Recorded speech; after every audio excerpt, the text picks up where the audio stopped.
Hello everyone, this is Vincent John, the creator of Little Town of Rainbow. I just want to say thank you for listening, but before we get into our next episode, I wanted to highlight a podcast that's really near and dear to my heart, The Outside Tapes. The Outside Tapes is produced by a team in the land of Ire, which I guess some people call Ireland? I don't know, I've never heard of it. Might be a Nordic town. But The Outside Tapes really is an excellent, spooky audio drama that you could really sink your teeth into. It's a narrative horror podcast following the investigations of journalist Alfie Graves into a series of unusual events. I'll tell you the truth, by the first episode, within the first 5 minutes, you'll be invested. You'll be hooked on the show. It really is that good. New episodes are released every second Sunday, and honestly, I can't recommend the show enough. You'll really enjoy it. So please take a listen to The Outside Tapes. And in fact, here is a trailer before we begin our episode. Thanks and bye. Before adding anything else at all, I would like to make it clear to whoever I end up sending these things to that I am not a sensationalist or a gullible fool. I do not believe in ghosts, nor do I think demonic possessions are real. I believe all of this to be some kind of extravagant prank, perhaps, or God knows a cult. But there is something here, and I know that. Begin reading.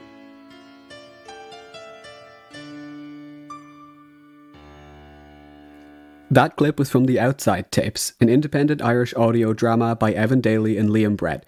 We release every second Sunday on Spotify, and you can follow us on Instagram and Tumblr at Outside Tapes Podcast for more information and updates. Thanks, and enjoy this podcast.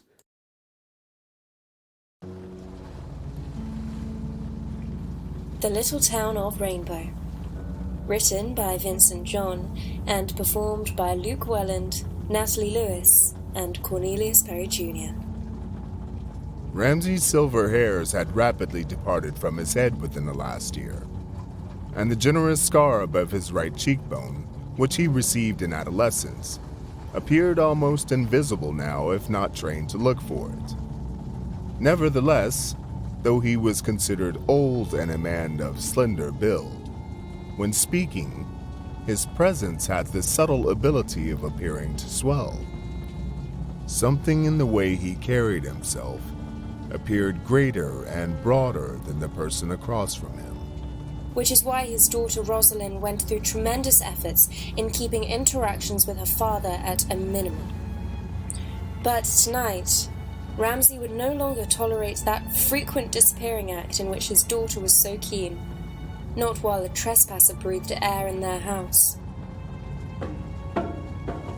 Ascending the stairs leading to Roselyn's room, Ramsey smelt the usual stale odor of too much tobacco, opium, and melancholia.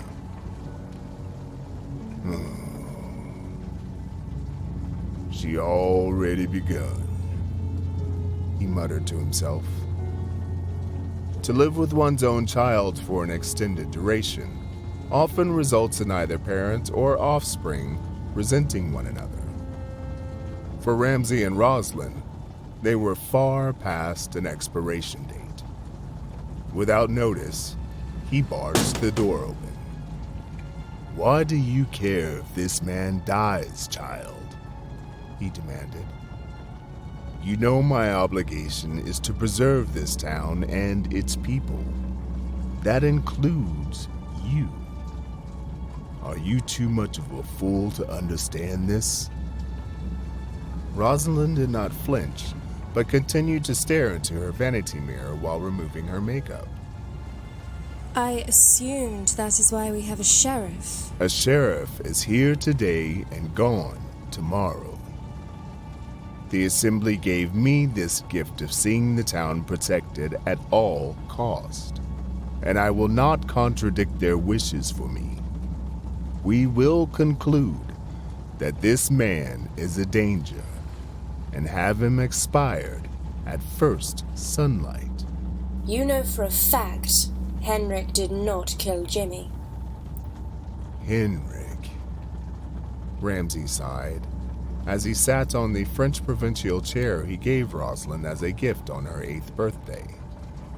For further effect, he placed his head into his hands.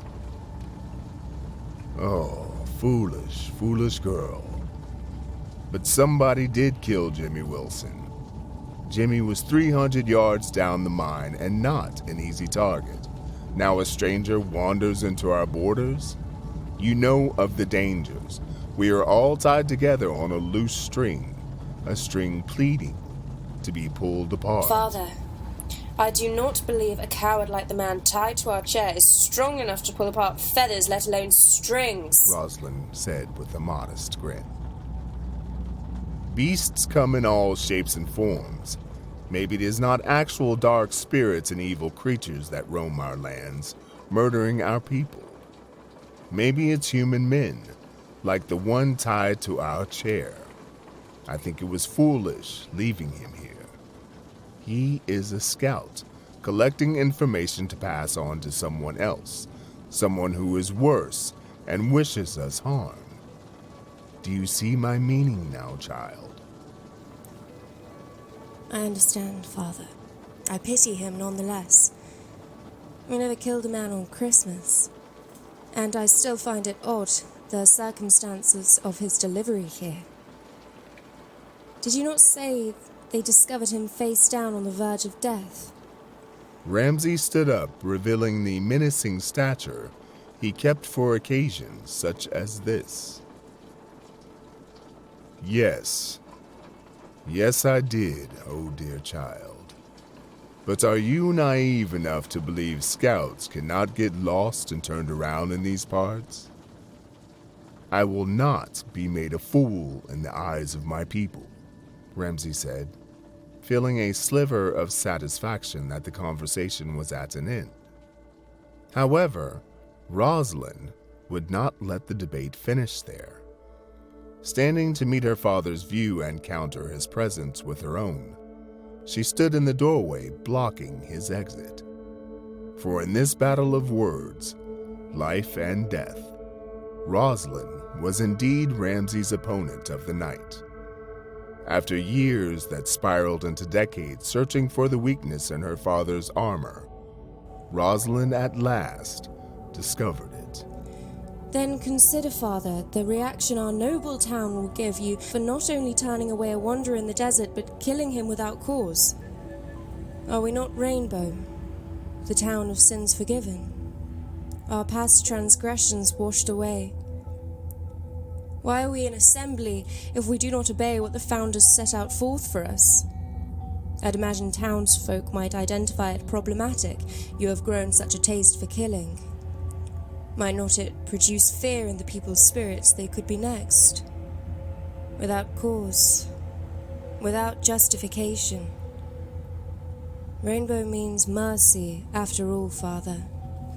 Just a glimmer of vulnerability was all that Ramsey had shown, and within a moment, the crack in the armor had become whole again, and the cold, hard steel that was his face grinned back at his child, for a worthy adversary his only offspring turned out to be. Oh, it's much more simple than that, girl. I'll just have my men say he killed that fool Jim, and they will do the deed themselves. I see, said Roselyn, matching her father's polite smile. Then I'd tell the assembly in the town you lied. The only way to stop me from doing so would be to kill me, I presume. The words sunk in, though Ramsey would not allow his emotions to be shown twice and instead let out a healthy laugh, saying, I will not kill you, daughter of mine. It would bring you too much satisfaction. He pushed past Roselyn and left the room. She heard the door slam leading to his quarters and exhaled with fits of laughter. How simple it was to frighten him. All it took were a few words and eye contact, she said, twirling around the room like a child.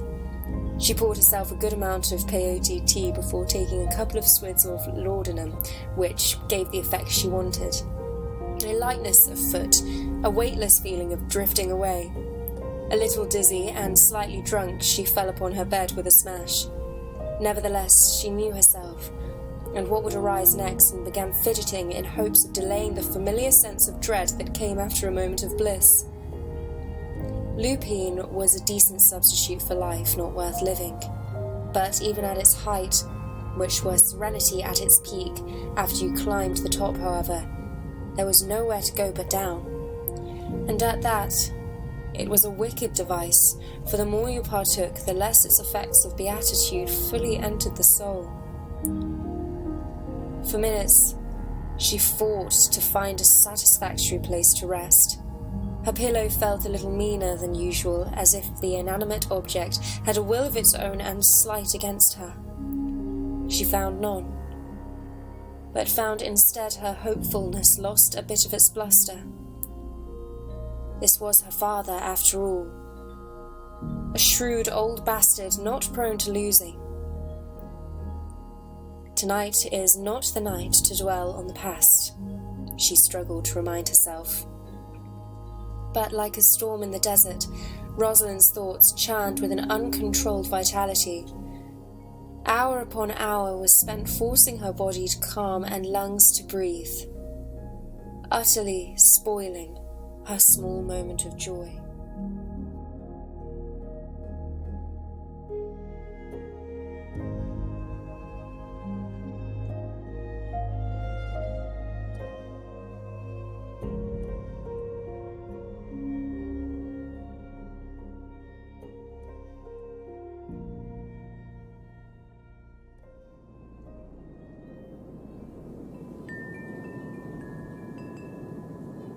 Ramsey could not sleep, and wouldn't until the new year.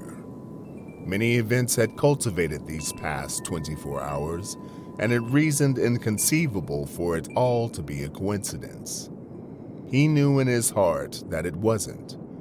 Ramsey put on his heavy coat and left the manor, needing to allow his mind to wander and find conclusions that the house made impossible to find. Not because of the peculiar man tied to a chair, but his daughter's growing intelligence. She was a woman now, and Ramsey knew she was sharper than he, which did not upset him as much as it scared him. Her presence in the home grew too large these past 2 years. He needed air and the quietness of a snowfall to set him true.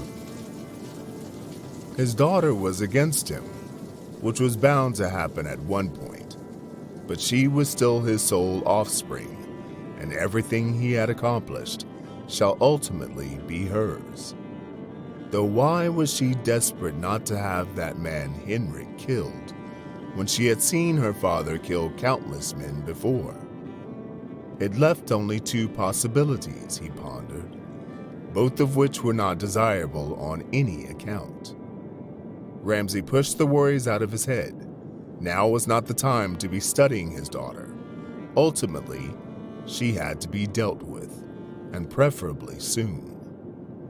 But the most pressing matter was the fact that for the first time in 8 years, Rainbow had a new person seeing its grounds and knowing its whereabouts. It is the things we seldom worry about that end up doing the most destruction. And this man Henrik could only bring the one thing destined for him: an end. Ramsey wandered through town as first sunlight made its way like a spear across the night sky. It was a magnificent sight, and for a moment Ramsey gathered all his attention to the spear in the sky. He regarded the majestic shape and read its formation, as one would observe the reading of tea leaves. He was hoping that it was a divine answer, but the fragile few minutes of swirling imaginary that Ramsey had concocted was lost, for he saw a boy staring back at him. His name was Michael, and he was about 17, Ramsey knew the boy's parents, for they worshipped together at the same altar. He did not know much of the child besides not liking him very much. As Michael stood there gaping at Ramsey in a constant gaze of apathetic despondency, it dawned on the town's mayor that even though it was his duty to protect his people, it was more significant to preserve them from themselves. And in this state, they were much too ignorant to carry on in a meaningful manner without heaping destruction upon their heads. For this town's promise to succeed, there had to be modifications. Hollowed skulls and dim-witted minds were no good anymore. Ramsey needed a thick, firm stock with just enough wits to be of service. What good are people and town without growth? Ramsey walked over to Michael, and with a flash, as quick as lightning and a sound equally thunderous, Ramsey struck the boy with an open fist. Michael immediately fell to the ground as blood oozed from his ear. Ramsey pulled out a small knife from his waistcoat and pointed it directly to Michael's throat. "Go home, Michael, and never look at an elder again, you ignorant son of a bitch." As would anyone with half a mind, Michael raced up to his feet and fled from the sight. This could be a test of sorts, Ramsey mused, as his mind floated back to the idea of producing something greater from his people than previously expected. They will make this man, this stranger, a home here. We will be his friends, his family, his cohorts and confidants. We shall make him anew. He shall live on our land and bask in its general splendor. And then, when the moment is consummately pure and splendid, we shall kill him and burn his remains as a gift to the altar," Ramsey said aloud, without fear of who might hear his nonsensical ramblings of early day. Upon entering his home, Ramsey at once heard the ongoing sounds of Henrik crying. It was always the weak that were bound to do the strong personal bidding. A rush of relief came straight to Ramsey's core, and he felt grateful for this man appearing at the town's gate. It was a blessing. Too long did Ramsey and Rainbow's people live without living, stuck in its borders awaiting orders. If Ramsey were correct, this could be an opportunity for freedom, for fear is the greatest adversary of a fulfilled life.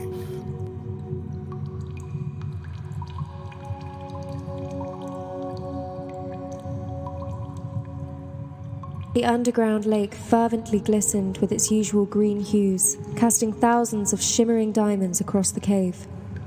Looking down into the glowing lagoon, Roselyn smiled at her reflection. It had been years since she visited the undisclosed basin beneath City Hall, and for the first time she could remember, she saw her own image in the waters. As a child, she would often frequent the place, for it softened the swirling cries and voices in her mind. But oftener in such matters, its reprieve was brief, and as time went on, Roselyn found it more of a burden to visit the place just for a few moments of clemency. But now she found herself here again, though she didn't understand why, nor made any attempt to do so. Before her mind could comprehend cold liquids against her feet and legs and then hips, Roselyn peered down, seeing she was already halfway submerged. Breathing didn't feel so burdensome, and with ease she could fill her chest with life-giving oxygen. "Now or never," she murmured, and then immediately immersed her entire body into the pool. Looking up through the water, Roselyn saw a million different stars glowing upon the cave walls. She imagined the flickering lights of water dancing upon rock, turning into two cosmic beings. Two females of different ages, and one a mere child. The two beings danced and swayed and twirled until Roselyn ran out of oxygen and re-emerged from the waters. It's okay. All things must... It's okay. It's okay. It's all okay.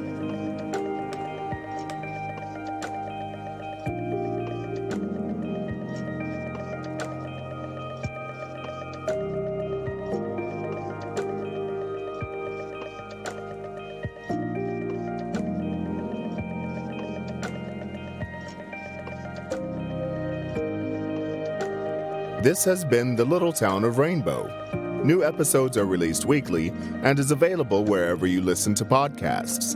And if you like The Little Town of Rainbow, please share with your friends. It helps independent creators to reach an audience and continue to tell stories for free. Thank you.